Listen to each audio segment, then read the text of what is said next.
New Thinking Aloud is a non-profit endeavor. Your contributions to the New Thinking Aloud Foundation make a meaningful difference in our ability to produce new videos.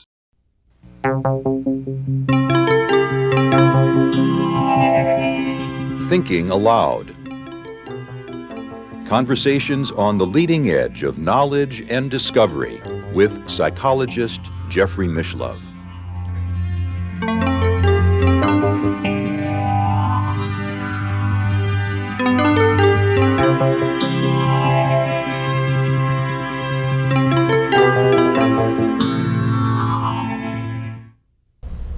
Hello and welcome.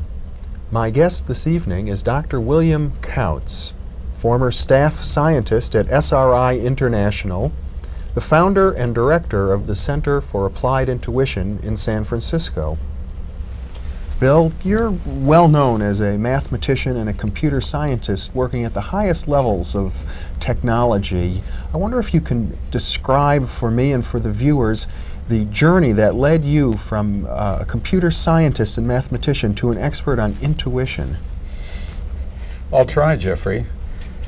I think it happened in midlife, as often does with individuals, when I began to get curious about the process of creativity itself and what makes the difference between an individual who's highly creative and one who's not so highly creative. And where do these ideas come from anyway? I found in science that whereas 80% of science is very methodical and goes through these steps of observation and experiment and deduction and so on, that there was an important part of this spiral of growing knowledge that was not covered by the methods of science, by the logic and by the carefulness. And that is the step of formulating a new hypothesis of something that might be true. And that was the mystery for me and what led me into a study of this. In other words, why a scientist even chooses a particular problem area? Well, that's another aspect of it, yes. Scientists like to work on problems that can be solved, or that they feel can be solved. Rather few of them go into areas where science has a tough fit, where it's hard for science to be applicable. So did you feel at that time that the whole problem of the nature of intuition was a solvable problem, or how did you begin your journey? Well, I didn't really have a definition or a notion of intuition at that time. But what these explorations, I'll call them that, and they led to experiences next, what they were teaching me was that there's a way in which man acquires knowledge which has nothing at all to do with rational thinking. We all have a faculty, all, I emphasize, have a faculty of bringing in knowledge in response to need by some kind of a direct process. And that's really what intuition means. It means direct knowing, without the benefit of what we normally think of as thinking. In your career, Bill, until you began your exploration of intuition at this point in your midlife, did you use intuition in your scientific work? Well, I did, just like everyone else. It's like dreaming, you know. It isn't that some people do and some don't. Everybody does, but people differ in their acknowledgement or their appreciation or awareness of what they are doing. Yes. And so it is with most scientists, that they're using intuition all the time, but if you confront them with a fact, they probably deny it. Well, would you say that while some people are expert scientists and other people are only laymen in the world of science, that the same is true with intuition, that they're expert intuitives? That's right. There are expert intuitives. At the Center for Applied Intuition, we work a lot with expert intuitives. These are people who, it isn't that their abilities are so much stronger, it's that they have taken their natural abilities and extended them, developed them into really workable skills. That's what makes the difference between them and others who have not chosen to do this. And you've spent many years investigating people who purport to be intuitives to determine what makes an expert. That's part of our objective, yes. I became interested in the process of training people to develop their native abilities in intuition into workable skills, and then naturally started working with people who had already done this and who had really refined these skills to a high level. Who was the first one you encountered? First intuitive? Oh, I suppose it was a chap in Los Angeles named John Roger Hinkins, affectionately known as John Roger by his followers. He is the leader of a movement down there now. A guru type person. A guru type person, yes. But I found that these so-called expert intuitives, or sensitives as they're often called, some people call them psychics, though that's not quite the same thing, are actually all over the place. There's no shortage of them. It's just that the newspapers and Time magazine and so on don't see these people for what they really are, and often describe them in phenomenalistic or spectacular terms, whereas this is really just a very natural process that carried to a refined level. Well, you know, I think the general public, and perhaps many of our viewers, Bill, would think of people who proclaim themselves to be psychics or experts, intuitives. There's a sense that there are many phonies out there. Now, you've associated and visited and experienced many of these people. What would you say? Well, I hesitate to use the word phonies. A word naive might be a little better. Yes. And to be sure, there are some whose motives may not be as high as others. That is, they would like to use their abilities, which is a very fine thing, but there's a question of what you use these abilities for. Some for their own personal gain, some just naively to do what they think is important, and it may not be that important to others. But the type I've chosen to work with are very service-oriented, humble individuals who feel a great responsibility for using this gift that they have in a constructive way to really help people. What percentage of the total number of psychic intuitives that you've seen would you say are of this level of caliber? Well, it's hard to know how many I've seen, but I suppose it's something like 5%, something like that. 5%. Yeah. And I know at the Center for Applied Intuition you work with about 10. That's right, at any one time. So which means that you've seen hundreds. That's right. You've seen hundreds, and you've found 10 good ones. And from your experience with them, you've developed a unique methodology which you call intuitive consensus. Can you describe that? All right. Let me say that we work with our expert intuitives in two ways. One is for a kind of personal counseling. We call it intuitive counseling, to help people understand their life purpose, their path, why they're here living, and then all the issues that come out of that, like relationships, career, and so on, health.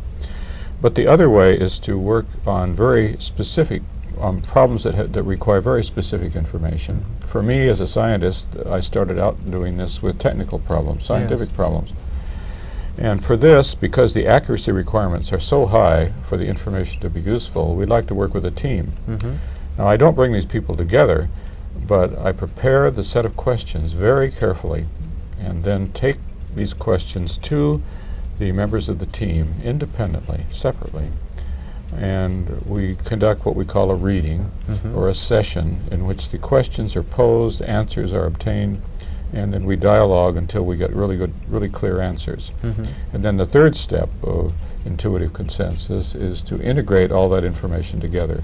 We prepare tapes, of course, during the sessions. These are transcribed. We get out the scissors and put all the answers to the same questions together and see if a common picture is emerging. And some of the problem areas that you've looked at in the scientific area would include the nature of earthquakes, the nature of sudden infant death syndrome or crib death. That's right. What are some of the others, Bill? We did an extensive study on pregnancy and childbirth. This is leading to a book on the subject. We're doing now a study on manic depression to understand what its cause or causes and how to treat it. We've done some archaeological work around finding tunnels and passages in the Great Pyramid and the Sphinx in Egypt, and a number of other areas. Color therapy comes to mind. There's a number of medical problems that we've dipped into. We've studied levitation and gravity. In all, about 15 areas, I'd say, that has in science and parascience, and even some outside of science, areas outside of science, where we're limited in making progress toward understanding or applying that understanding because we don't have information. These are information-limited areas. Yet for the most part, these are areas where if someone handed us information, that we could test it rather easily. I see. Well, let's talk about one area. I'm sure many of our viewers would be interested in what you've learned about earthquakes. Yes. Well, we worked with 7 different expert intuitives on this job. This was done around 7 years ago, and even though our methods were not highly refined at that time, we got a very good agreement between the 7 intuitives. And this presented a picture. Well, I should say first, the question that we asked was, what triggers off earthquakes? What's the physical process going on at that time?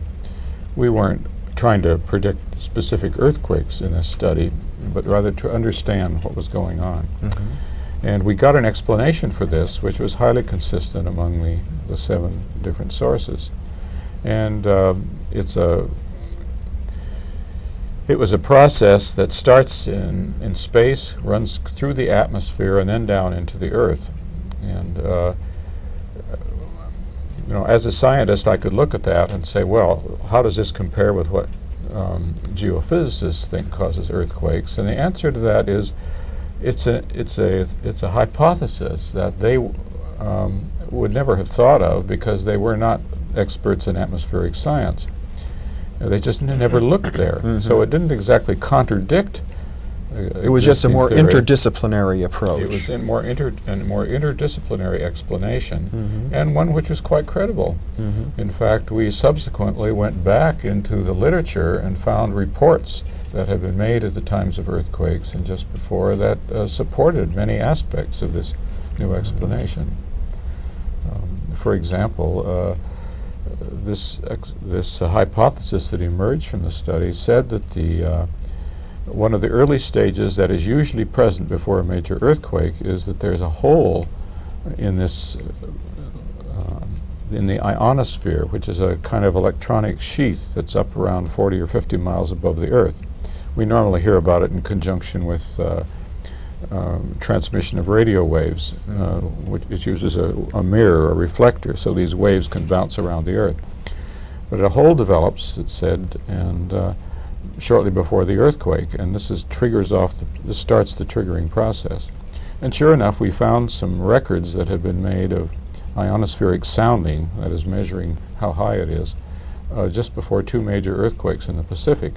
And in both cases, these signals that were supposed to be returned disappeared about 15 minutes before the earthquake and then came back right afterwards. So, we were encouraged by this finding, and there were quite a number of other similar supports given to our work. Couldn't you have used the intuitives to predict the earthquake themselves, say when is the next big one going to occur? And I've done this on a number of occasions. But you see, that has rather limited utility because you put it in the newspapers or you broadcast it and everybody laughs at you. And particularly the scientific community and the political mechanisms ridicule it because this doesn't have high credibility. So it gets distorted, there's little follow-up, and people have attempted to do this and it just doesn't work. I see. So the decision was made to try to work through science, which does have a high credibility. You were also involved in a research project at SRI, as I recall, monitoring animal behavior. That's right. Well, that's one of the things that came out of our study is that animals have a high sensitivity to many of these electrical and chemical changes that go on in the last few days or hours before an earthquake.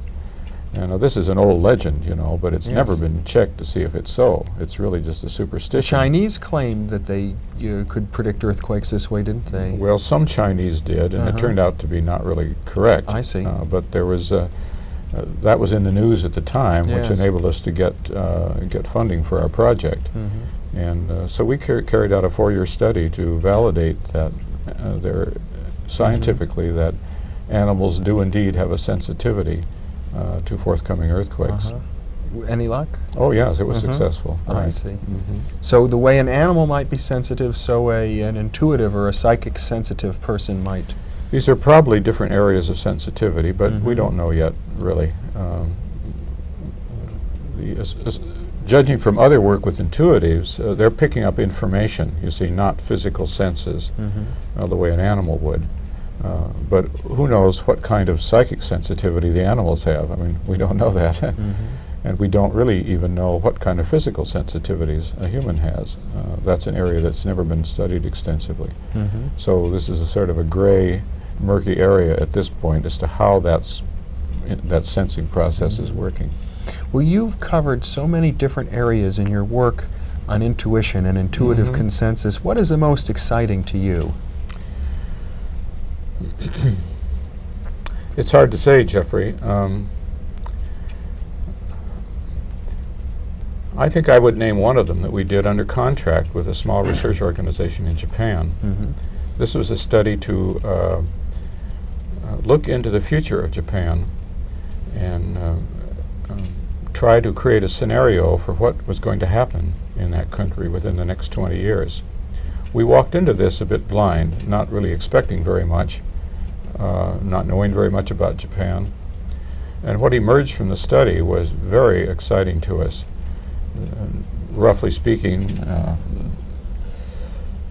that Japan, after centuries of being closeted and isolated, not only geographically from other nations, but also because of their way of thinking and their way of looking at reality, was finally going to emerge in a great wave of blooming, and that it would be somewhat like the wave of consciousness expansion that happened in the United States and in Europe in the late 50s and early 60s, except that it would take quite a different form in Japan.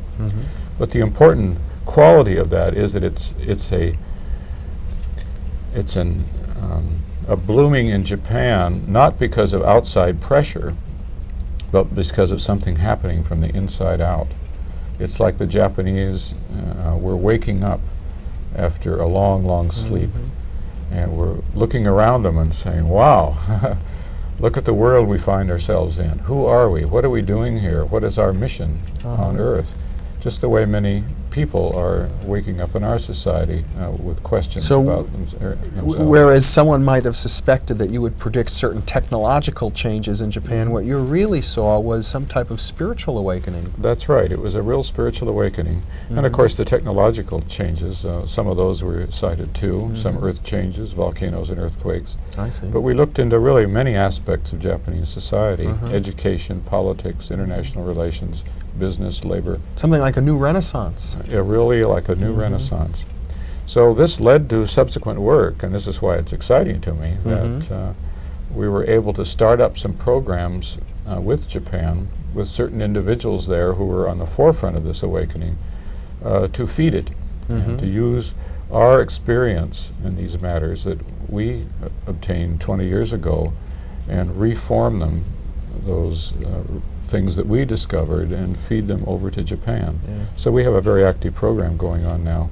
In other words, just as the Japanese have been so successful in copying all of our manufacturing techniques, now they're already studying the leading edge of the field of consciousness development and intuition here in the United States. That's right. It's just beginning, but when it's like the shell that had to be cracked over in Japan was thicker than it was for us. Consequently, when it did crack, it's cracking with a louder bang, and it's having a much greater impact upon their way of life. But we can look forward, I think, to seeing Japan as one of the leaders of the coming world, not really as a competitor, unless we choose to make that of them. They're going to become the factory of the world, we are told. They'll make the goods that serve the whole planet, and that the role of the United States will pull back from that material and mechanistic role and be feeding the world in other ways. Bill, what about the role of intuition in personal growth? Would it help me if I wanted to understand where I'm blocked or how to unfold my own creativity in some way, for me to personally consult with an intuitive person? I've been resistant to doing that, frankly. I don't like the idea of relying on a psychic or sensitive to tell me, what to do inside of myself. Well, a lot of them do that, of course. Our view is that an expert intuitive, when used in a personal counseling mode, doesn't really tell you anything that you don't at some level already know. But they're able to bring it out to the surface in a way that you can recognize it and accept it rather easily. In a way, it's like an acceleration process for your own growth. But they don't play the game of telling you things that you can't work with. They're not gurus. Well, gurus vary, but that's right, they're not gurus. Of course, the first one you saw was a guru, so maybe I'm wrong. Well, he went that way, yes. We find that it helps people to come to a clear understanding of who they are. And, you know, if you talk about personal growth, that's really what it's all about anyway.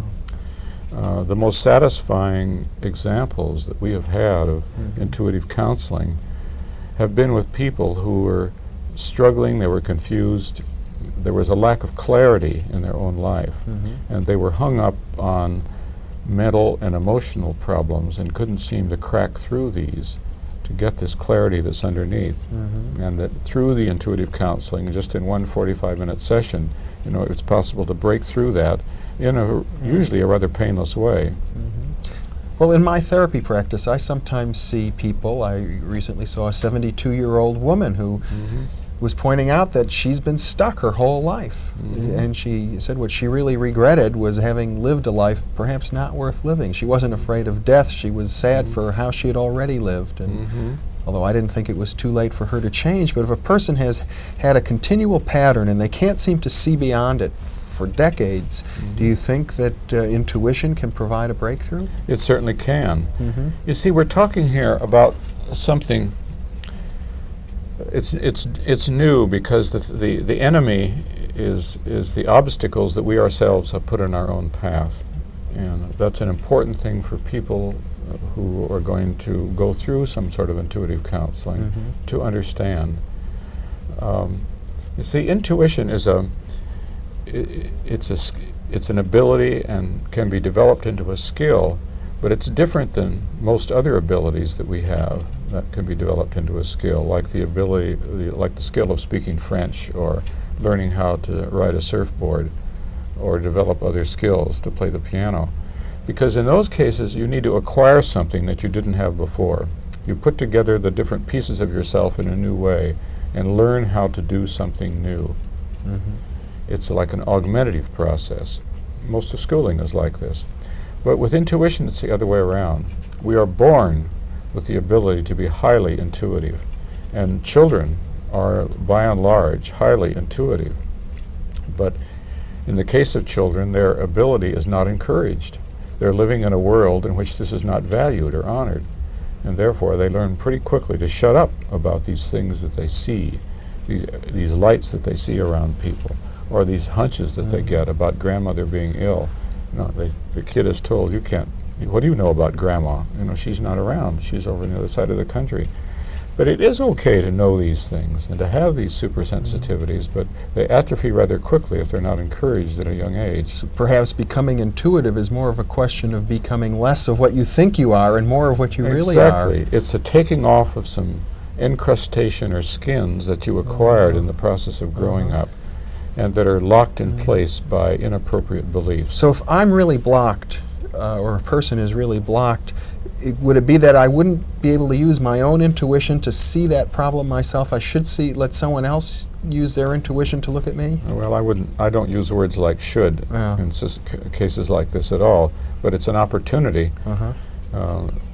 They're an aid, you know, and we don't look at them as any long-term substitute for one's own intuitive ability. But until you develop your ability to a certain point, it's good to have a guide and someone who can help you with that in a kind of inner knowing. Bill, if some of our viewers wanted to contact the Center for Applied Intuition in San Francisco, how would they do that? Can we give out the phone number? Yeah, we can give out the phone number. They can call us at area code 415, of course, 221-1280. It's 221-1280. That's right. Area 415 in San Francisco. That's right. And they offer personal counseling services, that you do intuitive consensus research on technical scientific problems. That's correct. There's an intuitive training program That's right. there, and of course you co-publish a wonderful newsletter called Applied Sci, which, if I don't mind saying, I helped found with you many That's years right. ago. We did that together some time Yeah. ago, and it's still going. Dealing with the practical applications of psychic abilities. That's right, Which is a yes. narrow example of one type of intuition, you might say. It's one manifestation of intuition, one area in which it can operate, but not the only one. We also put on some public events and evening events, lectures. We do publishing. We have tapes and that sort of thing to provide a way for people to find out about what intuition is and how it works and what potential it holds for them in their own lives. Yeah. Bill, how has all of this work changed you in your own journey? Are you different now than you were 20 years ago when you began this work? Well, even 1 year ago, Jeffrey, yes, it certainly has changed me. And I look back at those earlier times and feel that I really didn't have much of an understanding or appreciation of how life worked and what really was important in it. So at the very least, this has been an important trip for me to come to a much higher and broader understanding of these really deep questions that everyone asks. I suppose if I were to start to really try and develop my intuition, I might begin by asking such fundamental questions like, do I really know what anything is? Do I know what this is, or what this is, or what that is? It's looking at the essence of things, isn't it? Well, it's certainly looking at the essence, and that's one doorway through which you can come, is to ask those kinds of questions. I think a larger doorway, and one that people find a little bit, well, sometimes frightening, but really with more opportunity, is ask who I am. That is, what is this thing which I think of as myself? And because that's the thing that changes most rapidly as we grow spiritually and in the course of our lives. The self-concept, the notion of who we think we are. Who am I? Yes, that's right. That's the really fundamental thing. But there are other ways you can come at it too. Some people work through intellect. They read a lot. They try to think their way through it. And that's an okay path. Or the path, perhaps, of doing it through the body by That's relaxing. right. That's right. There's Or a lot through of the heart, perhaps. the body, through the heart. Yeah. There are many doorways into this wonderful chamber that we might call the inner mind or the inner being. And we have to appreciate that this is a place which any of us have born a birthright to go to whenever we choose to go. Bill, it's been wonderful having you here, and that's a great note to end our program on. Thank Okay. you very much for being with me, and thank you very much for being with us.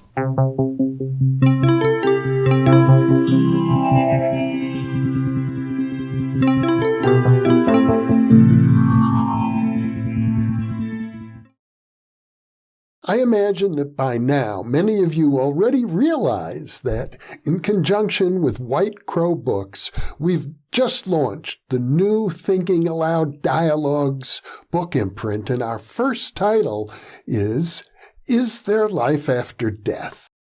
New Thinking Aloud is a non-profit endeavor. Your contributions to the New Thinking Aloud Foundation make a meaningful difference in our ability to produce new videos.